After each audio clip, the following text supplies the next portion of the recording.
Voilà, donc ici nous sommes sur le stand de deux associations, donc dirigées par monsieur Alvizet, Cyril Alvizet. Donc oui, donc je dirige deux associations qui sont Babylon Chronicle d'un côté et Asgard Odyssea de l'autre. Donc l'intérêt des deux associations, c'est de travailler en commun et en fait dans les deux associations, on a un total de 8 dessinateurs qui évoluent en fait. Quand ils arrivent chez nous, ils rentrent par Asgard Odyssea et ensuite quand ils sont prêts à partir pour une carrière plus professionnelle, on va dire, ils sont du côté de Babylon Chronicle en général. Donc le gros intérêt des deux associations, c'est un petit peu entre guillemets de commencer à faire de l'élevage pour les pousser par la suite à passer à l'étape suivante. C'est pour ça qu'on a monté également une maison d'édition associative qui s'appelle les Éditions Babylone, les Éditions Babylon.com, pardon. Et on a déjà édité 2 mangas. Le premier s'appelle Josh, qui a été tiré à 2000 exemplaires. On en a quand même déjà vendu plus de 1800. Donc ça marche quand même carrément bien, on est vraiment content. Le tome 2 devrait sortir pour Paris Manga au mois d'octobre, tout début octobre. Et ensuite le deuxième s'appelle Delirium. Les deux sont du même dessinateur qui s'appelle Dimitri Lam, pardon. C'est également celui qui a fait le petit visuel derrière. Voilà. Alors donc... Oui, dites-moi, pardon, allez-y. Donc vous avez parlé d'une exposition ici. Est-ce que vous en avez d'autres en projet également? Alors la prochaine, c'est les Geek Fairies. Donc c'est juste à côté d'Orléans en fait. Voilà, c'est juste ici. Et ensuite, la prochaine, quand on vient ici, ce sera Japan Belgium, en fait, tout simplement. Sinon, entre-temps, il va y avoir Paris Manga, il y en a toute une série, mais bon, on a des sites internet, www.babylonchronicle.fr, .eu ou .com comme on veut, www.asgardodyssea.fr.eu.com comme on veut. On a également les profils internet, profil Facebook, pardon. Donc on va nous retrouver sous Bab Chronicle ou sous Asgard Odyssea, en fait directement sur Facebook. Et puis après, vous avez la possibilité de venir dialoguer ou sur Facebook ou sur nos sites, sans problème, quoi, tout simplement. Eh bien merci. Alors peut-être juste encore un truc, c'est au niveau des dessinateurs, j'allais dire. Oui. Au niveau de combien de temps ça a commencé en fait cette aventure? Alors, Babylon Chronicle est né en 2008 exactement. Après, il y a eu plusieurs refontes au niveau de l'association et Asgard date de 2011. Et la maison d'édition a été faite également en 2011.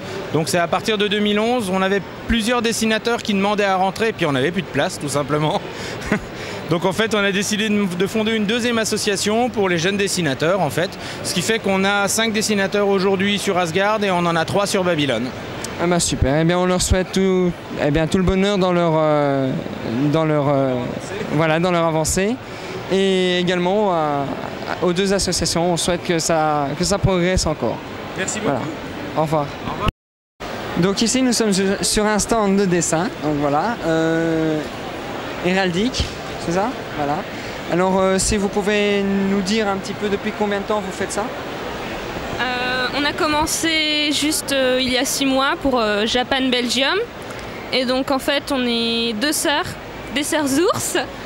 Et on, on propose nos dessins et nos bandes dessinées pour plus tard.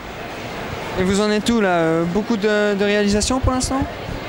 Il y a beaucoup de réalisations en fait de ma sœur, principalement en fait. Donc il y en a quand même énormément pour l'instant qui commence. Et donc il y en aura encore plus après, donc voilà. Alors, est-ce que vous avez un forum, un site internet, un Facebook? On n'a pas de forum, mais on a un blog, fanzineheraldique.blogspot.com, et on a un Facebook, Fanzine Héraldique, et c'est tout pour l'instant.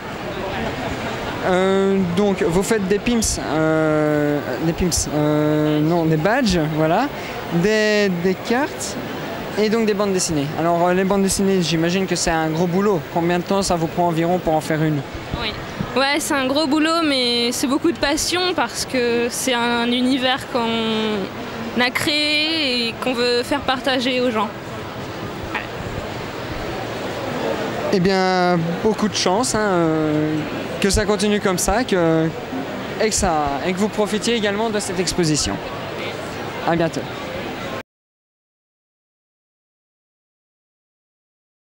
Nous sommes sur le stand de Cito Girl, donc nous avons ici le dessinateur. Alors donc, présentez-vous peut-être. Jérémy Rasson, dessinateur, membre du studio Kawaii Manju, avec ma sœur qui a disparu. Voilà, donc pour commencer, depuis combien de temps est-ce que vous faites des dessins Officieusement depuis toute ma vie, officiellement depuis une quinzaine d'années, quand j'ai commencé les études aux Beaux-Arts. Alors vous avez fait des voyages? Oui, je vais tous les ans au Japon pour découvrir différents endroits du Japon, différentes villes, petites et plus grandes, pour m'inspirer aussi, pour récupérer des choses qu'on ne trouve pas ici, spécialement des mangas et des animes qu'on ne peut pas trouver par ici. On peut dire que sur vos voyages, vous avez donc un petit peu été inspiré. Le Japon inspire beaucoup la culture japonaise, donc Shinto Girl n'existerait pas si j'avais pas été au Japon en fait, puisque c'est vraiment la religion Shinto qui m'a inspiré pour les personnages et aussi l'envie de faire découvrir les différentes villes dans lesquelles j'ai été. D'accord, alors vous avez été dans différentes villes et vos personnages donc également viennent de différentes villes. Exactement en fait. L'idée en fait était de regrouper différents personnages venant de différentes villes au même endroit, donc dans une école Shinto, et de faire en sorte par ces personnages de faire découvrir les villes. La plupart des gens en fait connaissent le Japon par, on va dire, une généralité, connaissent certaines villes comme Tokyo ou Kyoto, mais il y a énormément de villes au Japon en fait qui sont très peu connues et qui pourtant ont des spécificités qui sont vraiment intéressantes. D'accord, alors si vous pouvez nous parler brièvement de chacun des personnages. Alors oui, donc le héros en fait, le personnage principal est un garçon, parce que c'était plus sympa pour le scénario, qui lui en fait est japonais mais n'a jamais vécu au Japon et arrive au Japon. Ça permet en fait d'introduire le fait qu'il n'y connaît absolument rien et donc de faire en sorte que les personnages expliquent au fur et à mesure. Ça paraît plus logique et ça permet au lecteur en fait de mieux s'adapter aussi à l'histoire. On a ensuite le personnage aux cheveux gris en fait qui s'appelle Shizuka et qui vient de Sakurajima. Sakurajima est une île en fait, c'est un volcan qui se trouve à côté du Kagoshima et c'est étonnamment l'endroit où se trouvent les radis les plus gros du monde et les mandarines les plus petites du monde. Donc c'est relativement spécial et le volcan est toujours en activité. Donc au Japon c'est très connu, ici absolument pas, mais c'est un endroit magnifique et chaque personnage en fait a aussi une particularité qui permet d'expliquer une partie on va dire de la culture japonaise et donc elle en fait est la fille d'un boss yakuza parce que c'est beaucoup plus intéressant et en même temps elle écrit des mangas. On a ensuite le personnage aux cheveux mauves qui est Akumi, qui possède des cornes parce qu'elle vient de Beppu et qu'en fait c'est un démon. Parce qu'en fait à Beppu c'est une ville où se trouvent de nombreuses sources chaudes, très réputée au Japon pour ça également, et où se trouvent aussi les enfers. Il y a plusieurs enfers qui sont en fait de la boue volcanique et des lacs en fait de soufre. Et en fait il y en a 9 enfers et donc elle vient de là-bas, ça semblait plutôt logique. On a deux personnages aux cheveux rouges qui sont en fait des sœurs jumelles. À la base, il n'y en avait qu'un seul, mais un jour, je me suis trompé en faisant l'ancrage. Ça a donné naissance au deuxième, donc je me suis dit, bon, des jumelles, pourquoi pas. L'une est très gentille, c'est celle qui se trouve là-bas. L'autre est plutôt agressive, elle a un shinai, elle a les cheveux qui cachent son visage. Ces deux personnages viennent de Miyajima, qui se trouve à côté d'Hiroshima, qui est une île qui, il y a encore, il y a une centaine d'années, était... en fait, personne n'avait le droit d'y aller, c'était un sanctuaire. C'est cette fameuse île en fait qu'on connaît parce qu'il y a un toli qui sont en fait les portiques Shinto qui se trouvent dans la mer. Et c'est une image qu'on voit assez souvent. Et donc ces personnages viennent de là-bas. C'est une île magnifique, surtout en automne quand il y a le koyo, c'est quand les feuilles sont rouges. Et c'est une île où en fait personne n'a le droit de mourir et personne n'a le droit de naître. Et à 5 heures, en pleine journée, tout le monde s'en va. Donc je conseille d'aller visiter et d'y rester la nuit. Il y a moyen, il y a des hôtels où vous êtes tout seul, ça fait relativement sympa. Celle aux cheveux bleus s'appelle Kameko et vient de Tokyo. Et elle fait ce qu'on appelle du rakugo, qui est en fait, le rakugo c'est une façon de conter des histoires au Japon. La personne est assise sur un coussin sur la scène et fait les différentes voix des personnages, filles et garçons, et raconte des histoires qui sont des histoires moralisatrices japonaises mais avec beaucoup d'humour. Le personnage aux cheveux verts, c'est Matsuri. Matsuri en fait veut dire festival, mais c'est aussi un prénom. Elle vient de Kyoto, parce qu'on ne pouvait pas passer à côté. C'est le personnage sympathique, et à Kyoto il y a énormément de choses à voir, des choses très très connues et des choses beaucoup moins connues. Donc, et Kyoto qui est une ville qui a été préservée par les Américains quand ils ont essayé de un peu démolir le Japon. Donc on les remercie. Et le personnage qui dort en fait, c'est Hitomi qui vient d'Osaka.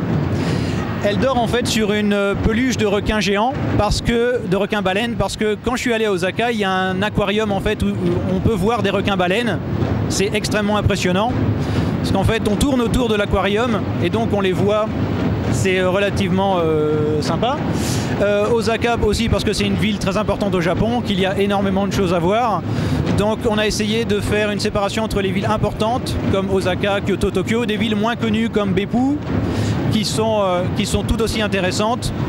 Le but est évidemment de rajouter des personnages au fur et à mesure, parce que c'est une école, donc peu à peu certaines vont partir pour être remplacées par d'autres. Donc à chaque fois de créer un personnage par ville.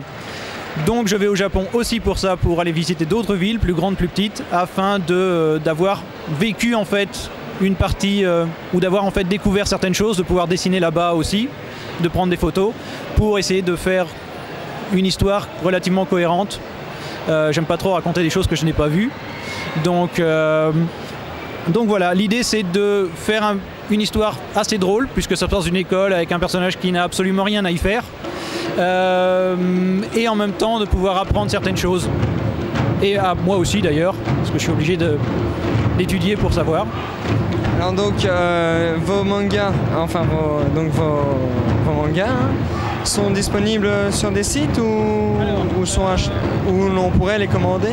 Pour le moment en fait on travaille sur le site internet. On a dû en refaire un parce que l'histoire avait un peu évolué. On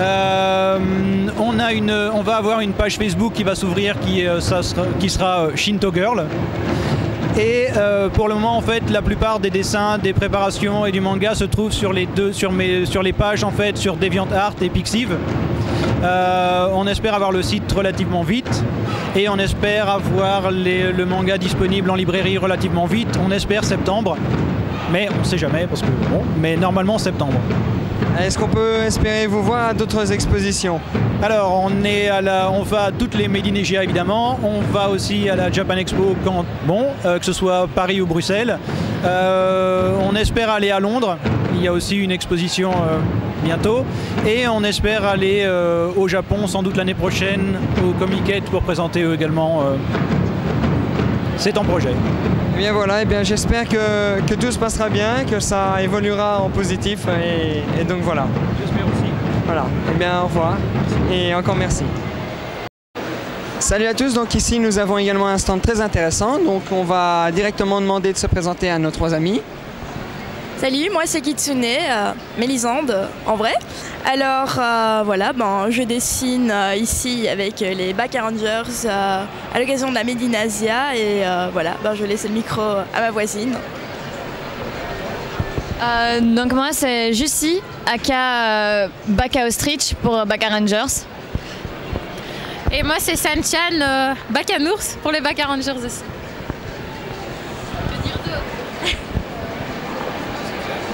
Voilà, alors donc vous faites des dessins, mais pas que. Donc au niveau des dessins, est-ce que vous avez chacune une inspiration différente? En effet, pour ma part, je suis très inspirée par Maliki et principalement par Dofus et Wakfu. Tous les artistes sortant d'Ankama, c'est pas que je suis un peu groupie, mais c'est que je m'y intéresse de très près et que j'ai toujours été très admirative de leur réalisation, notamment du style de Jamie Hewlett et d'autres artistes du genre.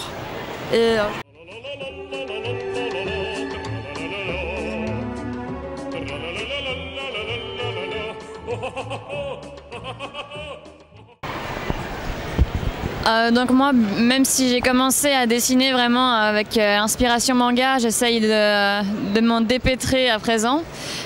J'ai beaucoup de sources d'inspiration que je pioche un peu partout sur le web, sur DeviantArt en particulier. J'ai fait partie de communautés de dessin sur des forums, etc. Et sinon, généralement, mon inspiration, ça vient du jeu vidéo. Alors moi je m'occupe de tout ce qui est plus kawaii, donc le style manga kawaii, les grands yeux, les chibi, tout ça. Mes aspirations, bah, les mangas, les goodies qu'on sort souvent, et tout ce qui est voilà, le gros cliché kawaii chibi. Mais sinon, je fais pas que ça. Enfin, à côté, je fais du manga un peu plus normal, style animé.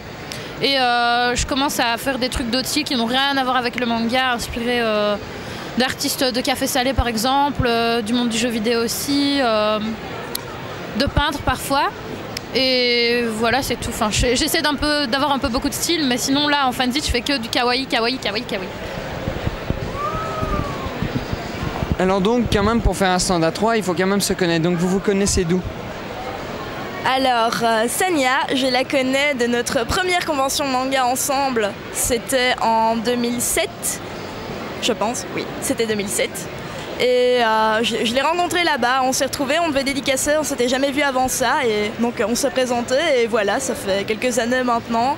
Et Lucie, je l'ai rencontrée hier, avant ça je l'avais jamais vue. On s'était bien sûr mis d'accord par le net pour fonder un peu ici notre fanzine, mais sinon avant ça, on s'était jamais rencontrés, quoi. On avait toujours collaboré mais via internet. D'accord, donc et vous avez un site internet? Sur Facebook pour le moment, donc c'est les Baka Rangers. On l'a noté ici plus haut sur la.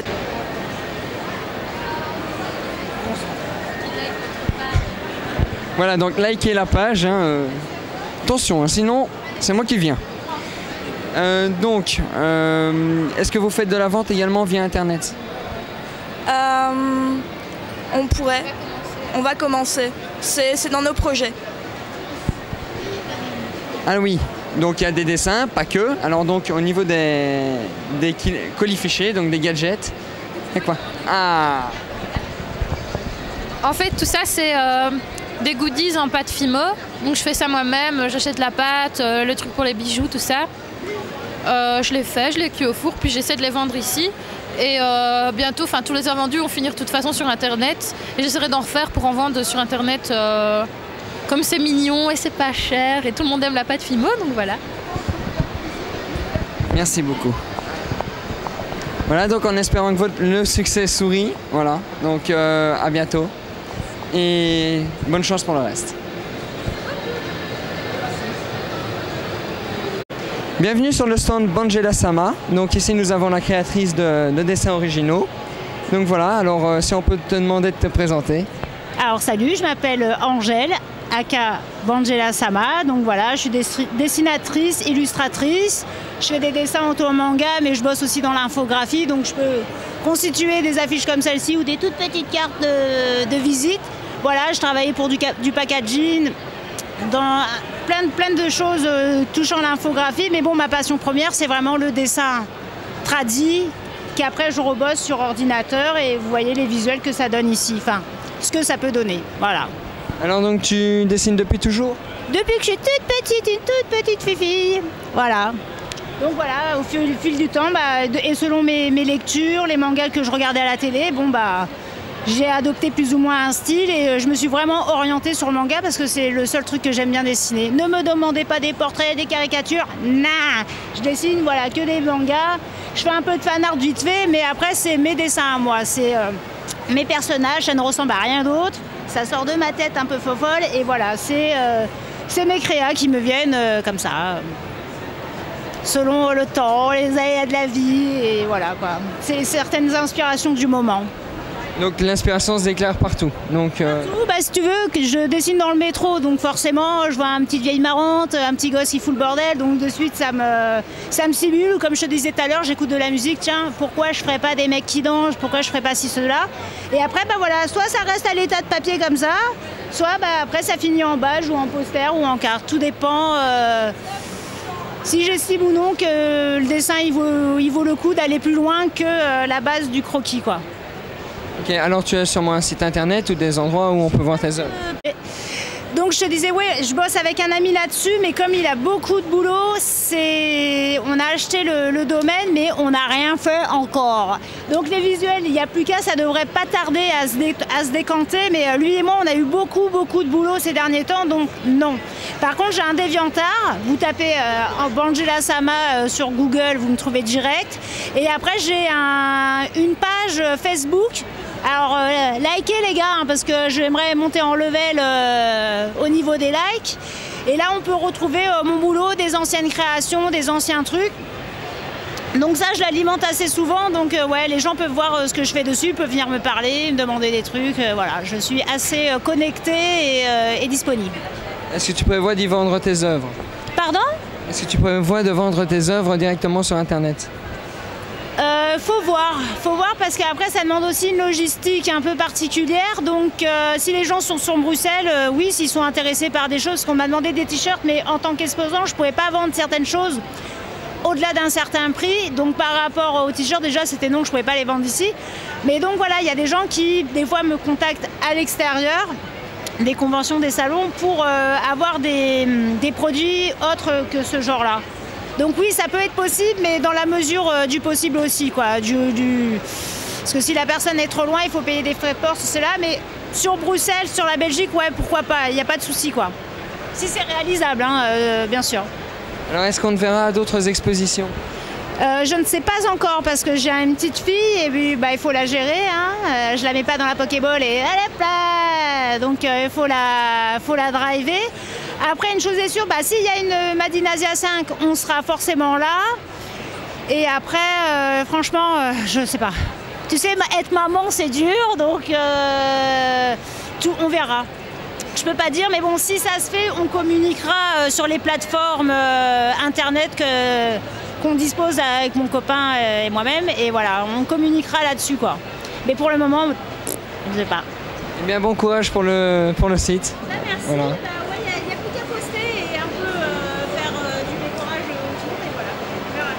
Et bien à bientôt, j'espère. Merci beaucoup les gars. Au revoir. Ciao.